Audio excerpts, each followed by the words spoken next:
In its quest to provide an open forum for discussion of controversial issues, this station allows hosts and their guests to express themselves without any significant censorship. You're advised that any views expressed by the hosts or their guests are not necessarily the views of Togi Entertainment or its partners. Motherhood Incorporated proudly presents Military Mom Talk Radio live on TogiNet.com. Co-hosted by Robin Boyd and Sandra Beck, the owner of Motherhood Incorporated. Military Mom Talk Radio is here with a powerful platform for women to discuss their ideas, issues, and concerns with respect to the military lifestyle. Military Mom Talk Radio encourages you to share your experiences of being a military wife and mother. This show is dedicated to educating your family about the many resources that are available in both the public and private sector, and we'll be sharing helpful information from women all over the world. We'll cover everything military, from helping a family member cope with post-traumatic stress disorder, to navigating government programs dealing with family issues, to the struggles of deployment, along with being a working mother both in and out of the home. This is Military Mom Talk Radio, and here are your hosts, Sandra Beck and Robin Boyd. Hey, military moms. Happy Monday. We have a great show today. We're going to talk about the honor flight, which is so cool. We've got Dr. Jody Bremer coming. She's going to talk to us a little bit about PTSD and what to expect in counseling sessions. I think we can take the mystery out of some of those things. I know first time I went to counseling, I was really nervous. I thought like they were going to pull my brains out, but it was actually a really good experience. And then we're going to welcome Michael Moon Mullins, the Triple M. He's a Vietnam veteran of the 199th Light Infantry, 68 to 69. We won't even talk about who was born during that time, but he's the author of Out of the Mist, Memories of War. And then we're going to round out our show with Joyce Faulkner. For those of you that are regulars, you know that Joyce Faulkner is the president of Military Writers Society of America, and she's doing the greatest thing for our show. She's doing these segments once a month, the first Monday of the month.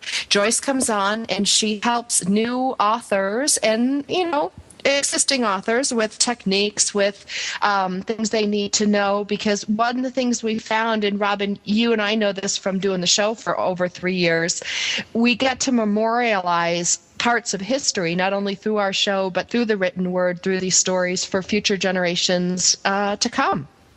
Absolutely. And Sandra, so many times people have stories in them and they don't realize that a story can just come right out of their heart. And I've seen so many times people say, well, I'm not a writer, I can't do this. But it's amazing when all of a sudden you start to just pour out whatever is in your mind, as if you're talking to a friend, talking to a grandchild, talking to whomever. That's the story. And those are the stories that we need to be passing on for generations to come. I'm trying to get my mother to do some journaling too. See, and I think that's so important, because, when my mom died in September, I didn't realize how many stories she took with her, until my son recently, he had to do his biography for third grade. And he was asking me all these questions. Mom, what was it like for you? What did you do? And, I was the kid. I don't know what I did. I mean, I know the wrong things I did, but I don't remember all the cute little things. And, I spent a lot of time with my mom, so I knew the answers to some. But when I asked my dad, he's like, well, I don't know, hon, because I was at work. And there were so many things that died with her. And that's what's happening, like, to our veterans. Our World War II veterans are dying at a rate of 900 a day now. So they're taking those stories with them. And to record them, I think, is such a great gift for us and for future generations. Absolutely. Our local Heritage Commission does audio history I guess, what do we call them? Little collections, and they will just sit down with somebody and talk with them and record their voice, and it's a beautiful thing. And then, of course, we'll have somebody just transcribe them and whatnot. Just getting them to tell their story, and we'll worry about the writing part later. It's just the pouring out that we just encourage everybody to do. And if you do have family members, that's just a beautiful thing. My daughter's newly married. In fact, today is her 1-year anniversary. Can you believe it's a year already? Happy anniversary, Emily and Ryan. Anniversary. But for every once in a while, my mother will say something about when she was first married. And I say, you need to write that down to Emily, because they write back and forth to each other. They correspond, and it's adorable. But I think this is what we need to encourage anybody who has served or was with someone who served, the people who were home. How did they survive that time of deployment while their loved ones were away in the 40s? That was completely different than what it is today.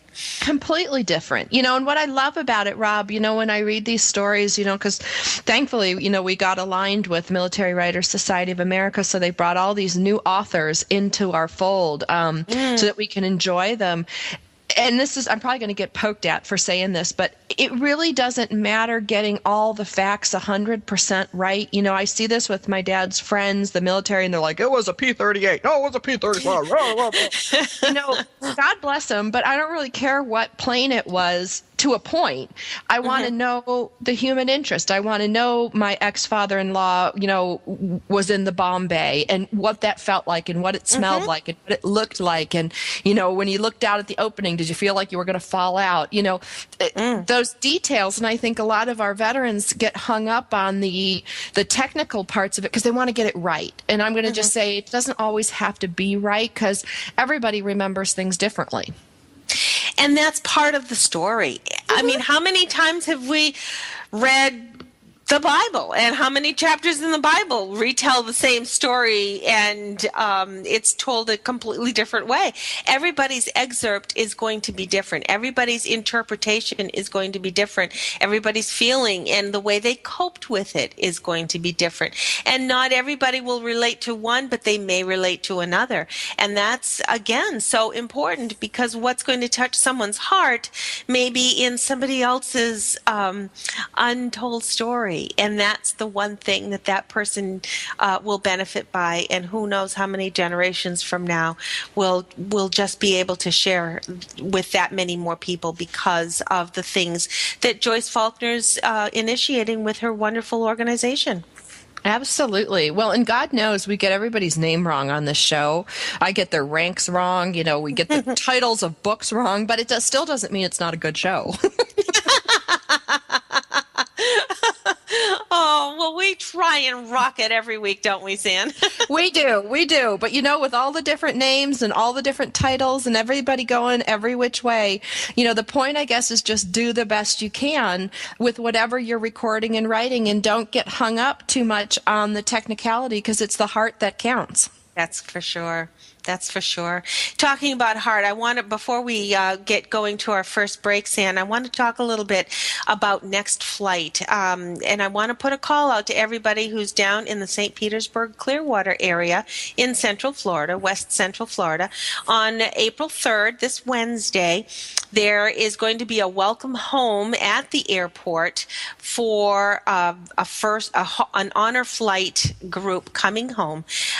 If you don't know anything about Honor Flight, it's a wonderful organization, and it helps veterans visit their memorial in Washington, D.C. And the next flight in Florida happens to be this coming Wednesday.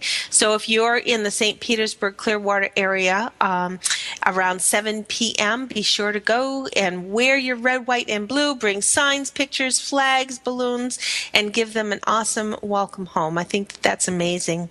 And a bit about the Honor Flight program, don't you, San? I do. I just think it's the coolest thing. I've donated in the past, and my dad's a big airplane guy. We have to, name every plane that goes over the house, even present day. So anything to do with flights is just a big part of our family here. And the first honor flight took place in May of 2005 when 6 little planes flew out of Springfield, Ohio. And no, I don't know what kind of planes they were, but they took 12. My dad will come in later and tell me. They took 12 World War II veterans on a visit to the memorial in Washington, D.C. And so when Honor Air in Henderson, North Carolina, they partnered up, they formed the Honor Flight Network. And, and it was conceived by this guy. He was a retired Air Force captain who wanted to hire veterans. That's right. And, That's right. You just go, who knows where these great ideas are going to come from? And he was hired by the Department of Veteran Affairs to work in the small clinic in Springfield, Ohio. And he was talking to his World War II veteran places and asked if they would ever visit their memorial. But, it's so hard for, financially or physically to make these trips. When you think about at that time, these guys were in their 80s. Now they're, That's really right. And, so it's just a really great organization. And so a board was funded and, planes are now flying these veterans to the memorial. And so far, I think it was in 2006 that they flew over 300 people. And by the end of 2006, it was 900 of them. And so Southwest got on board in 2008. And, it's just grown since there. It's a wonderful organization, and I encourage everybody to go to www.honorflight.org. One of the things that they're always looking for, and that's the national organization, and there are chapters around their regional hubs around the country, and they are always looking for escorts, guardians, I believe they call them, so that the veteran themselves will be transported for free, but oftentimes they will have guardians that are going to help them transport down and back. And just having that escort to help them along, and whether it be if they have some ambulatory challenges or other issues that they need, those guardians are there to help. So if you have any way of being a guardian for a trip, if you would like to contribute to the organization to help make more of these trips possible, go to honorflight.org. We're heading into a break. On the other side of the break, we have Jody Bremer coming to visit us. She's always such a wonderful person to listen to. She brings us such insightful things to think and talk about. She's a licensed in marriage family therapist, and she makes people happier than they were, more secure, more confident, more capable. We always love Jody. And then we'll later on in the show be visiting Michael Moon Mullins and Joyce Faulkner.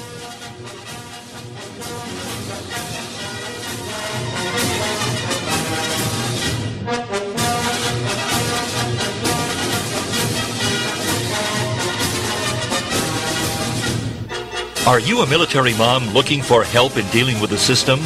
Keeping the home fires burning? Well, that's what we're here for. It's Military Mom Talk Radio with Sandra Beck and Robin Boyd. And we'll be right back after these. Join us for Self-Aid Success Stories with Helen Wu. Wednesday nights at 10, 9 Central on TogiNet.com. Helen Wu was born and raised in San Francisco's Chinatown, and after a very difficult upbringing, fighting depression, abuse, and addictions, she finally finds herself genuinely happy inside and out. Helen believes in taking our positive thinking and doing something positive to achieve a positive outcome. She's here to make a positive difference in your life, to be your game changer, your aha moment mentor. She's ready to help both men and women get into a better place. Helen Wu is also the author of Self-Aid Success Stories, 25 Success Stories from Successful Entrepreneurs. Inspired by Ellen DeGeneres, Helen wants the world to know that just because we find ourselves in a difficult situation doesn't mean we have to stay there. We can aid ourselves to a better life. So join us for Self-Aid Success Stories with Helen Wu. Wednesday nights at 10, 9 Central on TogiNet.com. Believe in your fairy tale to make your zing come true. I love it. Debbie Glickman and Deanna Cohen know it. Join these soul sisters on TogiNet.com. Believe in your fairy tale to make your zing come true. Showcases two sides. One, to help entrepreneurs showcase their products and tell their story of their happily ever after. And two, to interview people who have realized their own fairy tale and doing something to benefit others. This show is here to help folks who have an idea and want to get it off the ground, as well as to inspire people to make the world a better place by doing something extraordinary or out of the box to help others. Both of these entrepreneurs have their own businesses and websites. With more information on their passions and successes, first for Debbie, fairytalewishesinc.com, and for Deanna, thenextbigzing.com. Believe in your fairy tale to make your zing come true with the Soul Sisters, Debbie Glickman and Deanna Cohen on TogiNet.com. You put a boot in in your ass. It's the American way. Hey, Uncle Sam, put your name at the top of his list, and the Statue of Liberty started shaking. Welcome back to Military Mom Talk Radio on TogiNet.com. Covering topics to help on the home front with help from those who know how the system works and how to work the system. It's more fun than a sale at the BX. Now let's get back to it. It's Military Mom Talk Radio. Here again are your hosts, Sandra Beck and Robin Boyd. Hey, military moms, this is Sandra Beck, and I am here with Robin Boyd, and we've got a great show today. We talked about honor flight earlier, and just a little update that we got in, 81,000 people have been transferred to the War Memorial for World War II, so that's some pretty intense numbers. That's impressive. Isn't that, though? I mean, you think it's only like 7, 8 years old, really, when people have been flying, so that's just really cool. Well, they sure do rock it out. I'll tell you, they are wonderful, and we just want everybody. I know the people who have been guardians. Like I say, we have this one gal right here in Manchester who has been a guardian, and she just gets so much out of the experience. Just a wonderful opportunity for her as well as our veterans. Absolutely. Well, we've got Dr. Jody Bremer coming on with us right now, and she is a counselor extraordinaire for military families. And Jody, can you hear me? I can. Hello. Hey, welcome. Jody. Welcome back to the show. Thank you very much. Glad to be here. You know, I was hoping in today's segment, when we bring you back, you always give us such great insight. There's a lot of families out there. Recently I got an email from a gal whose husband had just come back from Afghanistan, and he was having some difficulty, and she didn't know what to do. And she was so nervous about, going to see a counselor or going to a counselor session. I had the idea that we could talk about, what is it that people can expect? I mean, when for somebody who's never gone to a counselor, and you've seen families and kids and husbands and wives and, for all sorts of things, can you walk us through from the point at which they even walk in the door? What can somebody expect, especially if they're going to talk to a counselor about PTSD or something that's affecting the whole family? That's an excellent question, and in light of that, it's not surprising to know that a lot of couples or individuals come in and sit on the couch and say, I'm so nervous, I don't know what to expect. And I'm scared to death. And what I want most when my clients first walk in, and especially continuing, is to feel a sense of calm and relaxation, and to know that there's nothing expected and there's nothing magical. Well, sometimes it feels magical, but there's nothing that is going to change their life in a minute's time. It's a process.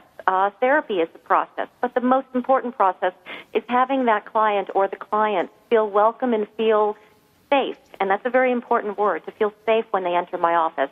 My office is designed with the idea of comfort. It's got lots of fake fur. It's got a lot of soft, tactile things. The idea being that when you come into my office, you feel like you're in a living room, somebody's friendly, touchable, livable living room where you can put your feet up or you can hang loose on the couch. And as soon as they know that this is a safe place and that the things that they say to me aren't going anywhere else, it's a very unique haven that they may not have anywhere else. In the rest of their world, with their bosses, with their families, with their parents, with their children, things are expected of them. And in the office, in a therapy session, nothing is expected from them. It's their time to say and do whatever they want without judgment. And that's especially true when we're dealing with military members and PTSD and anything where in the past PTSD could label them or they could feel that there's a stigma attached to it. And when they come in my office, there is nothing that's going to judge. There is nobody that's going to write anything. There's no evaluation. There's no, especially if you go through Military One Source, there's no insurance paperwork or anything like that. All it is the client sitting down or the client sitting down and starting to express themselves in a way that they perhaps never have had before. These people may have had feedback, or even in talking to a best friend, I feel really bad about this, or I'm dealing with this, or I'm struggling with this, and the friend says, I know what you mean. I know exactly what you mean. I'm struggling with this too. And instead of being able to talk it out or say what it is that they need, they become more of a dynamic between the two of them.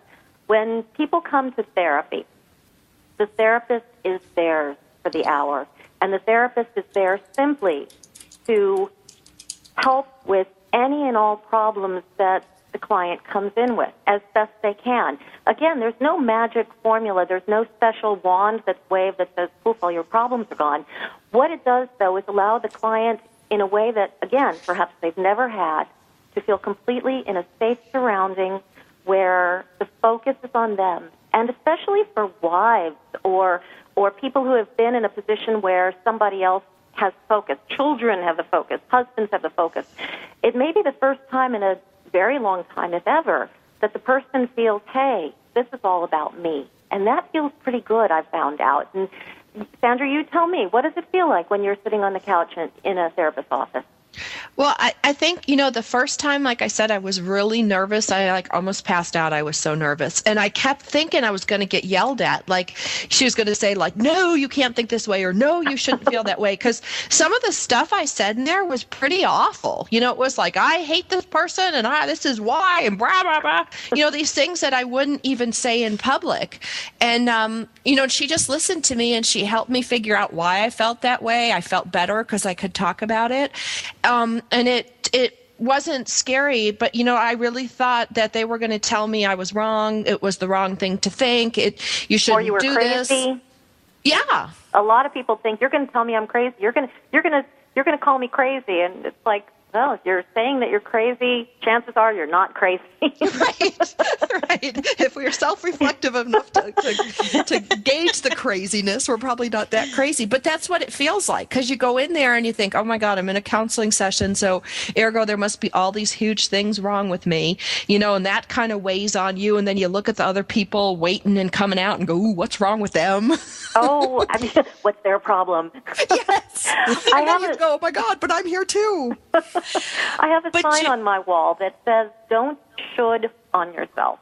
Oh. And should is a big component. It's a big component in guilt. It's a big component in blame. It's a big component in PTSD or in marriage where I should do this, he should do that. I shouldn't have done this, he shouldn't have done that.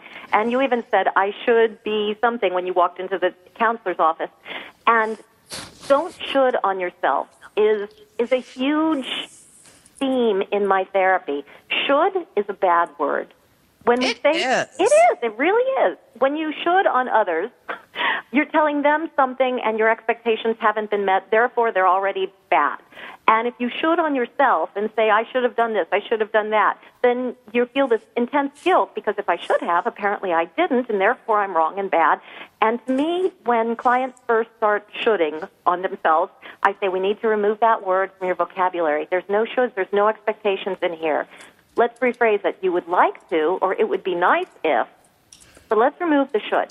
And because should gives you, it's so much pressure. Well, you should do this. You should have known this. You should have known it when you married a military guy that this would happen. It's or even, awful. Absolutely. Or even something more intense like it should have been me, or it shouldn't have been my buddy. Something along those lines. Or I should have done more. I should have led this command. I should have done something. And should is a huge component in the anger, fear, blame, sadness that circulates in the military as well as in civilian life. Well, yeah, that self-judgment, because when you said, I should have done more, I should have done this, I should have done that, it's like what you did do wasn't good enough, and then you get really down on yourself, and then it's hard to move forward. Absolutely. Absolutely. So in my office, should is a bad word. So people come in and they just sit down. They come in, they sit down, they look at me, and they've come for a reason. It took a lot of strength for people to pick up the phone and call for help. It takes a huge amount of strength, and I recognize that, and I honor that. And something drove them to my office. And I want to know what that is. So very simply, I want to know what is bringing you here today. And generally speaking, most people, they shrug their shoulders. They say, oh, my gosh, where do I start? There's so much. And I say, relax and take a breath. Start wherever you want, because where should I start is a big one, too. And it's okay to start wherever you want, because it might be something immediate that you want to talk about, or something that happened in the past, repeating, or something that it's very interesting. A lot of times the things that people say bring them into therapy are not necessarily the things that bring them into therapy. And it may take several sessions to establish a rapport and make the client truly feel comfortable enough to share, because I'm a stranger. When they walk into my office, they don't know me, and they need to get to know me as well as I need to get to know them. And whatever they say, that's okay. And if it's off topic, that's okay, because initially we'll eventually get to where we need to be. And it is a process, and allow the patience of the process and believe in the process. It's not a beginning and an end point, because things are constantly changing, and they'll change from day to day and week to week with my clients. And sometimes, okay. Jody, I don't know what's wrong. Like, I know something's wrong, because I feel that something's wrong, but I can't figure it out. I can't articulate it. And that's where the counselor can go, well, San, maybe it's this, this, and this. And then I think about it, and together we figure it out so we can, in some respects, fix it.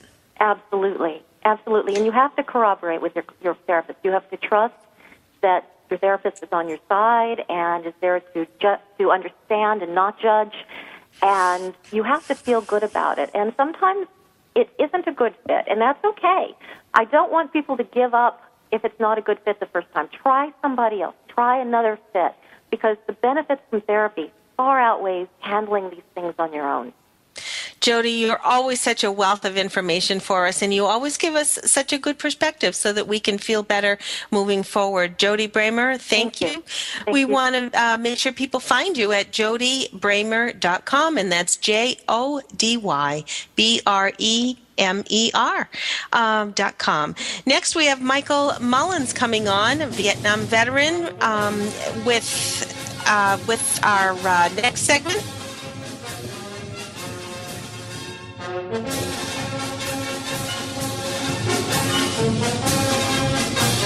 Are you a military mom looking for help in dealing with the system? Keeping the home fires burning? Well, that's what we're here for. It's Military Mom Talk Radio with Sandra Beck and Robin Boyd. And we'll be right back after these.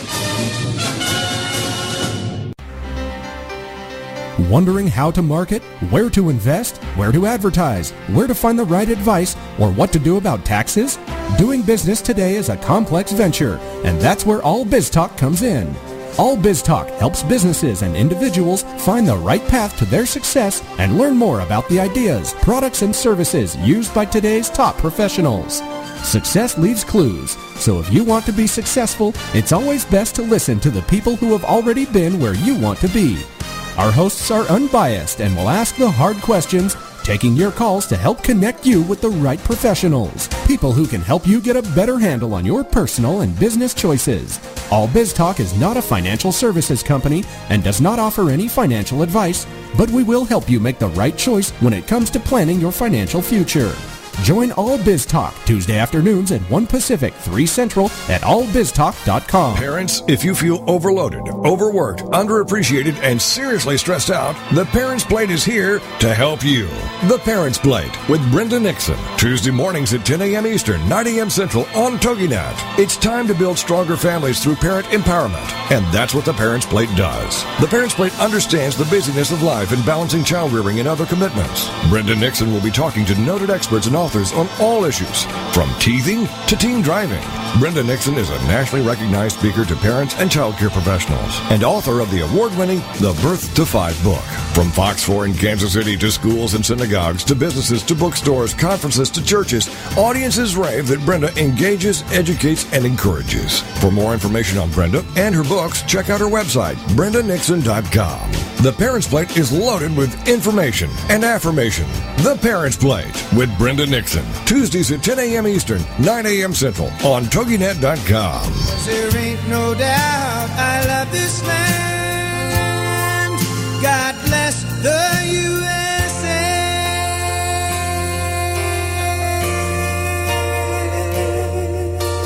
Welcome back to Military Mom Talk Radio on TogiNet.com, covering topics to help on the home front with help from those who know how the system works and how to work the system.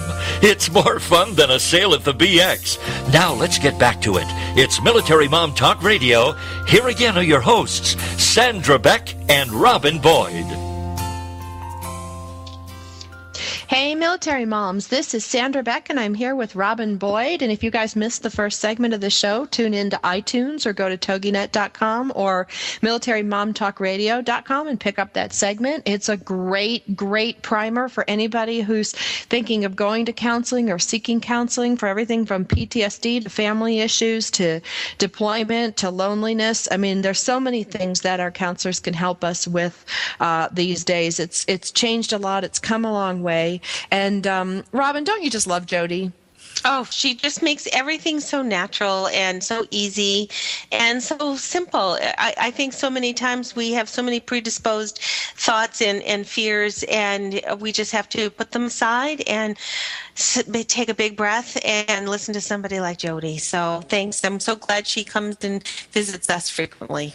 Me too. Me too. Well, we've got Michael Mullins coming up now. He's a Vietnam veteran. He's a Purple Heart winner. And my gosh, he does so much. He's a poet. He writes a monthly column. And he's written this book called Out of the Mist, Memories of War, which is a collection of short stories about veterans that you meet in stores and sit near in restaurants or walk by on the streets. It's really, really a unique presentation, I think, of our stories. Michael, are you with us? Good afternoon. Hello, Hi. welcome. Now, where are you calling in from? I'm sitting just outside Rogersville, Tennessee at the moment. Oh, you're at your lake place, right? Yes, I am. Wonderful. Just looked out the window and saw my first ski boat go by for the season. Was a little bit jealous. Wow. I have a friend in Friendsville, Tennessee. Is that anywhere near you? I'm not sure. I'm about midway between Knoxville and Bristol. I think he's more toward Knoxville, but I've never been down there. I have a plan to make it a trip, though. You'd like it. He loves it there, and he's a New Englander, and he absolutely loves Tennessee. Beautiful country. So, Michael, how did you come up with the idea of a collection of short stories? You know, there's lots of books out there, you know, about war, about, you know, the different concepts that you cover, but yours is unique in that it's a collection of short stories, which I think is really cool, especially for me that doesn't have much staying power for focus.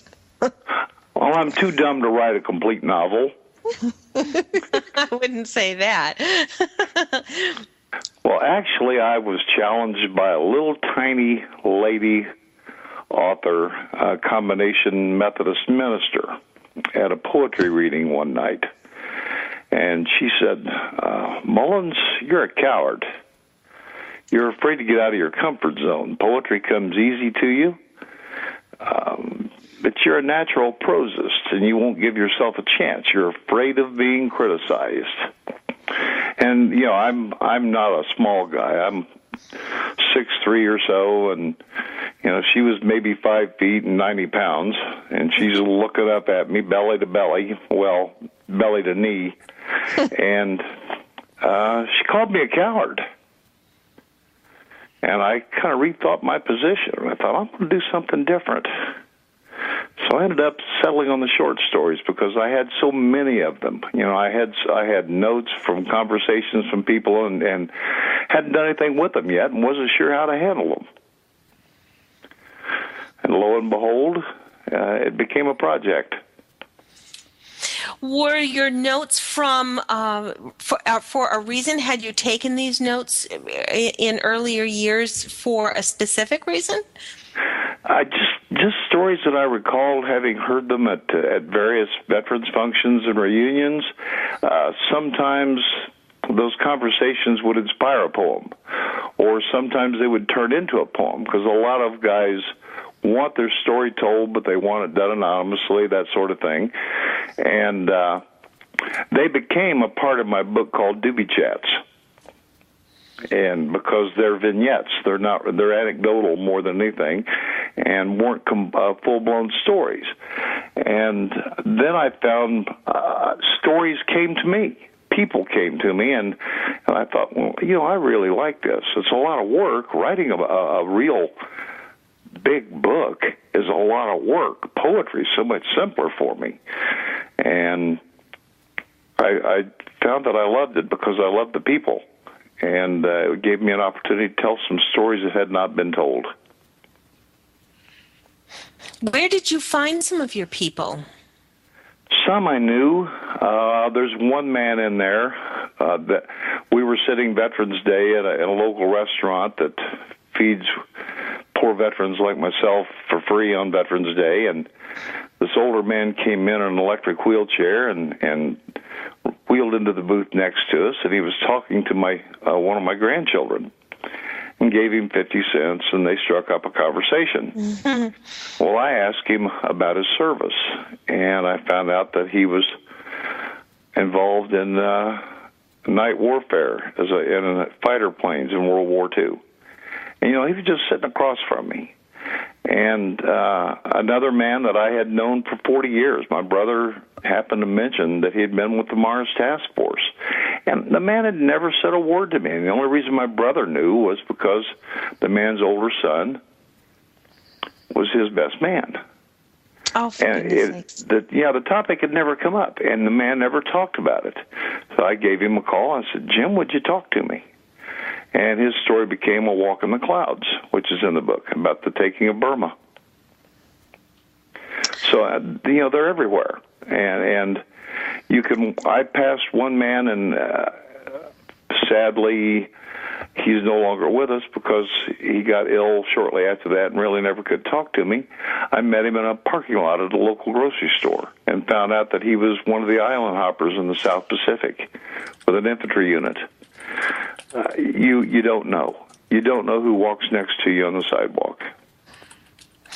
What's so interesting, I think, from what I'm hearing, is that your collection canvases many different branches, many different wars. So I'm thinking that your stories probably have this one common thread throughout them, but yet they're coming from such different pasts and backgrounds, and that must be a fascinating collection. Well, there's a common thread to it, and that's a sense of duty and a sense of love for the country. Mm-hmm. And it shouldn't be limited. All the branches have contributed. People in peacetime contribute. We call it peacetime because there's somebody at the wall, and we neglect them sometimes. So I decided when I was going to do this that I wasn't ruling out anything. And I wasn't ruling out the opportunity to talk to people that I knew had served, but were always very reluctant to talk about it. One thing that I've discovered I have a talent for is to get them to talk to me. Oh, yeah. And that having done that first book gave me some credibility that I had never considered when I did it. And since then, I've found out that it was merely a stepping stone. It was a building block. What a wonderful tribute in so many different ways, because not only are you telling these stories, as you say, I know my dad was very closed-mouthed about a lot of stories. He just didn't tell.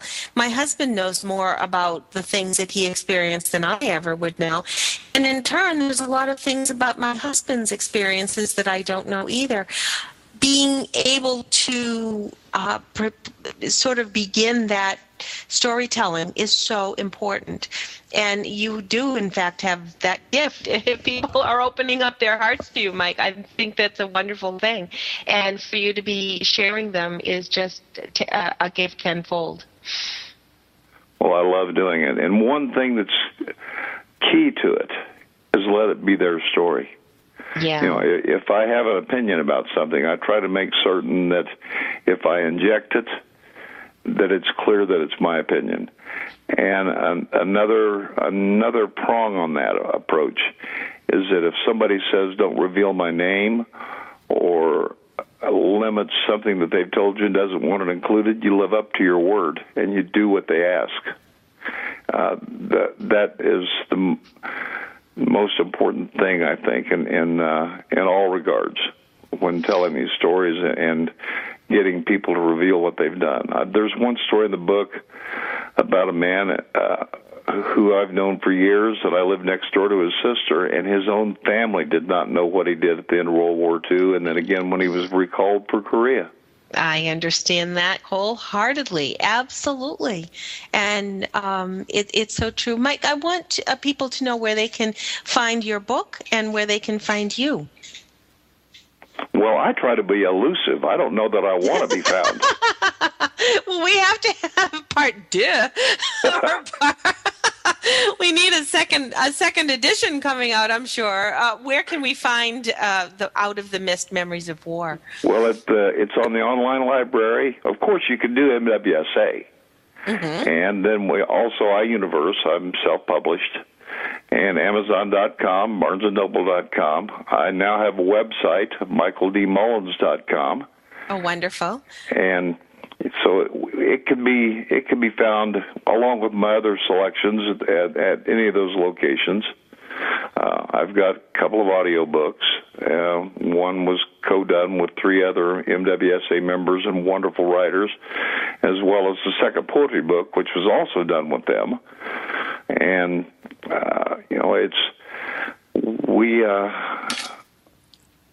we all have different experiences, but there is a common thread. And so we each reach out, and we decided to do it together. We became a little mini fire team. But, I think my email is included in my website, too. So I will respond to emails, mullins.m.1@comcast.net. Wonderful. Because I am sure that there are so many people who not only would want to read what you have written, but I'm sure that there'll be a lot more stories to come. Michael Mullins, thank you so much for your time, and thank you so much for your service. We appreciate it. Thank you. I enjoyed being on the program. I'd love to do it again someday if you get bored. We'd love to have you. Okay. On the other side of the break, we welcome Joyce Faulkner back in a moment.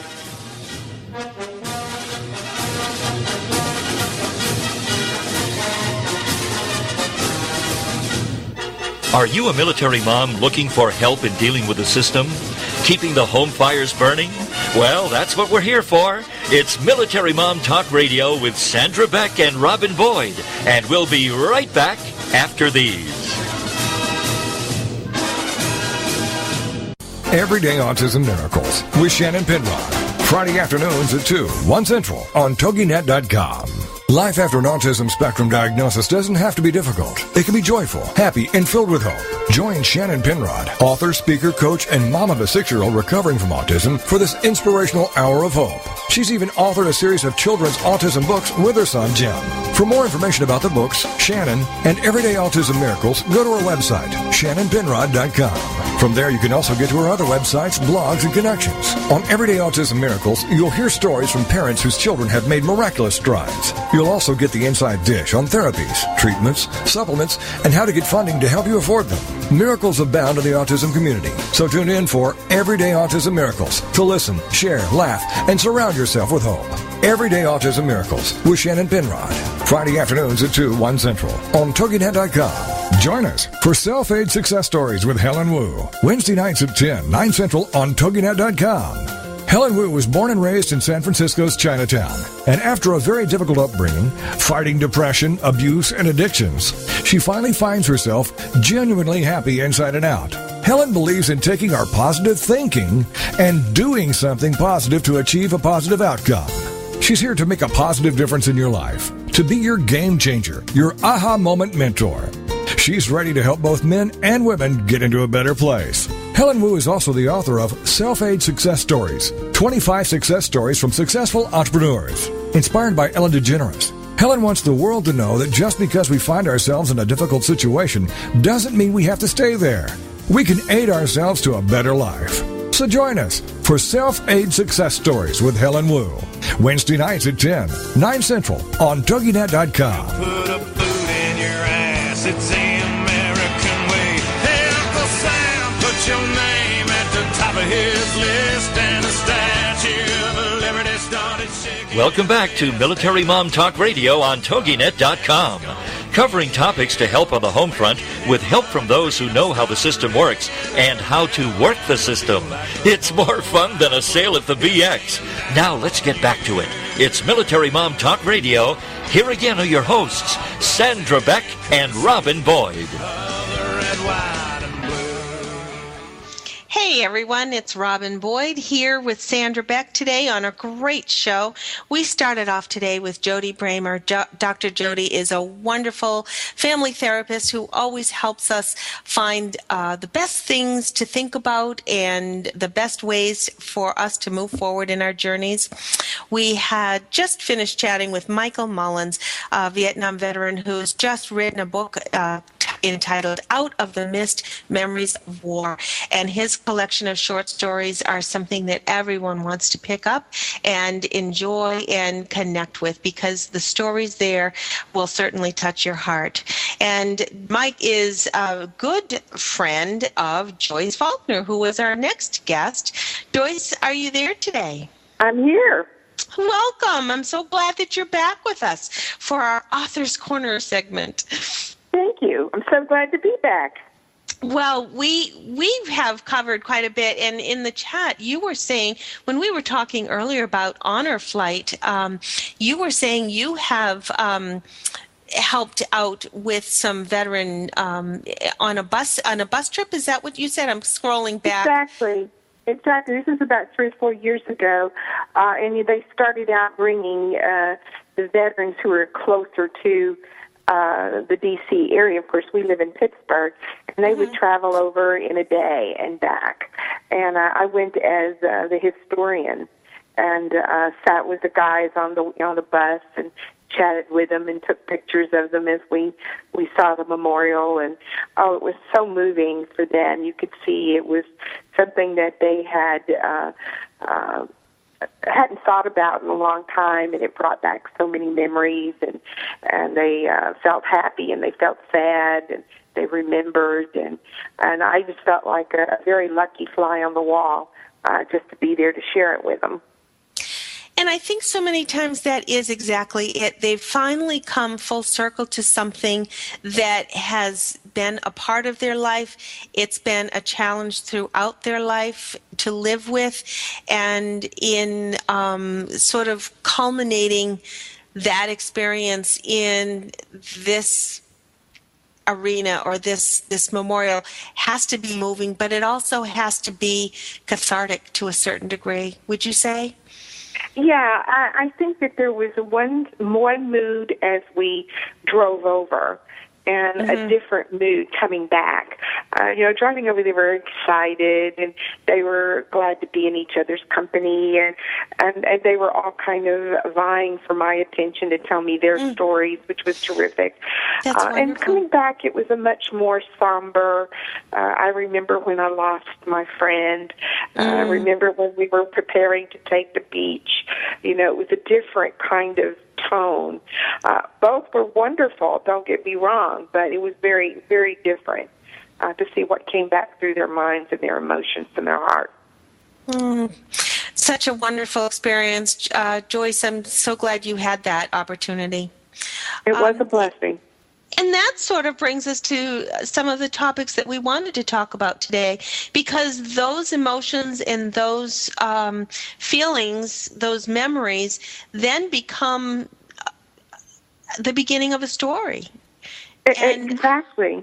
And how do they take those initial, I think I saw you referring to it as a lump of clay and turning it into a beautiful sculpture. How does one take those beginning words and feelings and put them into something meaningful? Well, what happens a lot, especially with my writing partner Pat and I, is that we do, like Mike, have a lot of people approaching us. They've written it down or they've recorded it, and they want it to be arranged, and they want it to be delivered in a way that's meaningful. And a lot of times it's really just for their families and for their military organizations, but it really is more than that. It's their view of a historic moment. And so a lot of times what we get may be a little bit scattered and a little bit garbled because, they're sitting down and they're remembering and they're writing it down in a moment of passion or in a moment of memories rushing back. And, you can't write fast enough to get it all down. And you don't want anybody editing during those moments anyway. But then you have something that they want polished and presented. A lot of times they include photographs and military papers, maps, pictures of friends long gone, things like that. So you want the word, and they want the words to support all this information.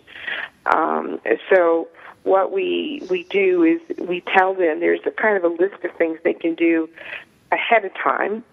And this is whether you are a World War II veteran or you're an Iraqi freedom veteran or you're a military mom who's writing about your family or that experience. You've got it all written down now, maybe in a diary form. And there's kind of a checklist of things that you can do to prepare. And the first thing that I would do is make sure that your whole story is there. Put it down for maybe a month or two, and then come back to it and read it out loud. And if you stumble, rewrite that sentence. But look to see if everything you intended to be in this story is there. A lot of times you'll find people saying, oh, I forgot, my best friend Jimmy, he did such and such. I want to be sure that I get that in there. I forgot it the first time around. Things like that. And then if you are working with a word processor, there's a lot of tools within the word processor that will be helpful in finding errors. The first one that I would do is the search. And you would search for certain common errors that people make. For example, forward, a lot of times people will spell it F-O-R-W-A-R-D, and it really is F-O-R-E-W-O-R-D. So you can search for that and make sure it's, proper. The other thing you can search for are semicolons. And and I want to kind of take a step back to explain this. What is grammatically correct may not be the most effective. And very long sentences, sometimes you lose your reader. The thoughts are so they need that mental period of taking a mental breath before going on to the next thought. And I had a teacher long ago, a writing teacher, say that a semicolon is just an indication that your sentence is too dadgum long. So go in and look at them at least, and say, okay, is this do I really want this sentence to be, actually 3 sentences tacked together with a semicolon, or maybe it should only be 2 sentences. Or maybe it should be 3 individual sentences. So it's a way of going and checking in your mind, how would somebody else see it. The other thing that I always suggest to people is when you read it out loud, as I mentioned before, record it and then play it back to yourself. Oh, interesting. You'll find a lot of stuff that way. That you can just say, oh, that's not what I meant to say, or I intended this to be one way, but it comes off angry or it comes off rude, and I really meant it to be funny. And you can rearrange it. A lot of times that's what happens, that things that conversations that you remember that took place, on the battlefield, or maybe, as you're marching or whatever, may seem really funny in your memory, but when you tell it, it comes off flat. So, rewording it so that modern audiences get the humor of it is always a good idea. And then some of the other things that you can do is with military books and historical books, passive voice is what people hear around them. It's how people speak. You know, I was drafted, and I was beaten, and I was ordered, and I was whatever. And we had a lot of people who were POWs, and their work was very, very heavy in passive voice. It's almost like they couldn't bear to name the enemy. Instead of saying, the Japanese soldier stabbed me, they would say, I was stabbed. And that makes the mind of the reader have to work a little bit harder. So it's always better to be more in active voice than passive voice. However, the passive voice is also kind of the as you're writing for healing, it's kind of the voice of a survivor, a voice of someone who's been injured, someone who it's been done to. So you want to balance it out if you're an editor, and if you're somebody who's writing it and it's a tender moment. You know, think about how you want people to read it, but it's kind of, you know, a balance that you want to reach. Yeah. And a lot of times if you're doing dialogue, it's okay to use the passive voice because it really does reflect how the speaker feels.